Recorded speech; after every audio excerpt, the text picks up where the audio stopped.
জগতের প্রভু, জগতের নাথ। আর ছিল প্রভুপাদের কৃপায় সারা বিশ্বব্যাপী ইস্কনের মাধ্যমে শুধু পুরীতেই নয়, সারা পৃথিবীতে রথযাত্রা অনুষ্ঠিত হচ্ছে। তো রথযাত্রা উপলক্ষে আপনাদেরকে আমি একটা জগন্নাথের লীলা বলার চেষ্টা করব, যে ভগবান কাছে সব থেকে অমূল্য সম্পদ কি। তো জয়পুরের এক রাজকুমারী ছিলেন। রাজকুমারী তার রাজ্যের পুরোহিতদের কাছ থেকে ভগবানের অনেক মহিমা শ্রবণ করেছে এবং খুব প্রচন্ড ভক্ত ছিলেন তিনি। জয়পুরের রাজা প্রতি বছর এই রথের আগে বহু অমূল্য সম্পদ পান্ডাদেরকে দান করতেন রথযাত্রার রথ তৈরি এবং রথের খরচের জন্য।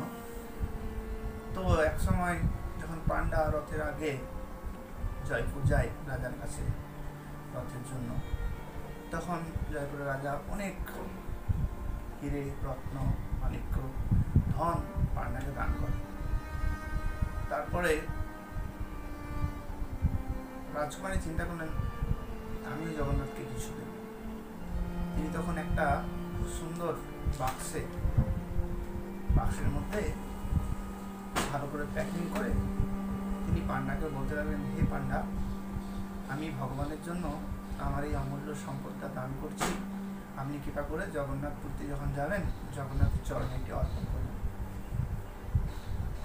তারপরে পান্ডা হাসি মুখে সেই অমূল্য সম্পদ যে রাজকুমারী যেটা দিয়েছিল সেটা তিনি গ্রহণ করে এবং রাজার দেয়া সমস্ত ধন সম্পদ গ্রহণ করে তিনি পুরীর উদ্দেশ্যে গমন করলেন।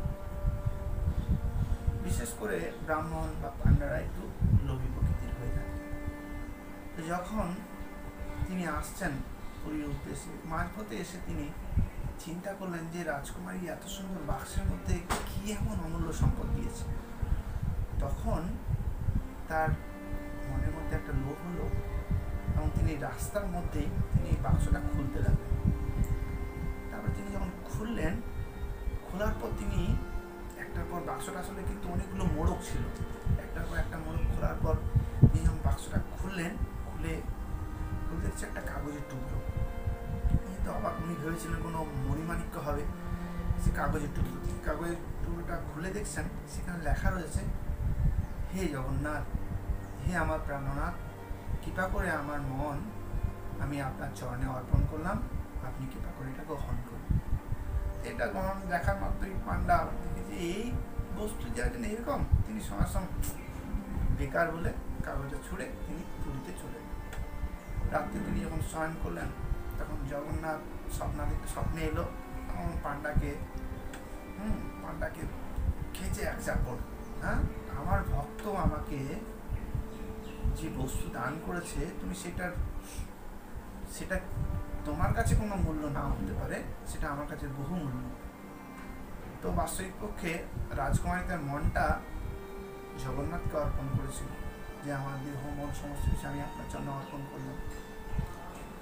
তো আপনারাই বিচার করুন, যদি কোনো নারী, কোনো ওয়াইফ তার মনটা তার স্বামীকে না দিয়ে অন্য কাউকে দিয়ে থাকে এবং তার সঙ্গে সংসারে থাকে, তাহলে কি যথাযথ প্রেম হলো? সেই স্বামীর কি ফিলিংস হবে? তো আমরা মনে করতে পারি মনটা আর কি বস্তু, কিন্তু হ্যাঁ, মনটা হচ্ছে অরিজিনাল বস্তু। মন যদি তাকে না অর্পণ করে বাপকে সব অর্পণ করে, সেটা শুধুমাত্র ফেক। তাই মনটা সত্যি অমূল্য সম্পদ। আমরা অনেক প্রয়াস করেও কৃষ্ণ কিন্তু জগন্নাথ কোনো কিছু চাইছেন না। গীতার মধ্যে আমাদের কাছে চাইছেন যে না, আপনার কি বলছেন, মনমনা ভগবান ভক্ত মজ্জা। ভগবানের কাছে, ভগবান এই বিশ্ব চরাচরের মালিক। সমস্ত যে পাহাড় পর্বত, সমস্ত সাগর, যেখানে মণিরত্ন উৎপন্ন হয়, সেগুলি তার একটা বিভূতির 3/4, 4 ভাগের 1 ভাগ। তো সেই জন্য তার কাছে এই সম্পদগুলো কোনো মূল্য নেই। কিন্তু রাজকুমারী তার মনটাকে অর্পণ করেছিল এবং ভগবান জগন্নাথ কি করলেন না, স্বপ্নে এসে তাকে এক চাপড় মারলেন এবং শিক্ষা দিলেন যে না, ওই মনটা হচ্ছে আমার কাছে অতি মূল্যবান বস্তু।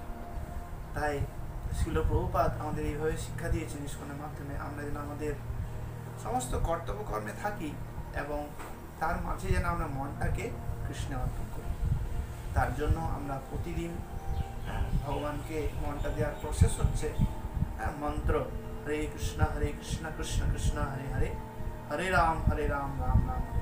আমরা এই প্রয়াসের মাধ্যমে প্রতিদিন যদি মন্ত্র জপের মাধ্যমে কৃষ্ণকে স্মরণ করি, কৃষ্ণ অবশ্যই আমাদের মনকে তার চরণে নেবেন এবং আমাদের মনের মধ্যে যে অশেষ যাতনা, অনেক যন্ত্রণা রয়েছে, সেই যন্ত্রণাগুলি ধীরে ধীরে বিদূরিত হবে। হরে কৃষ্ণ, জয় জগন্নাথ।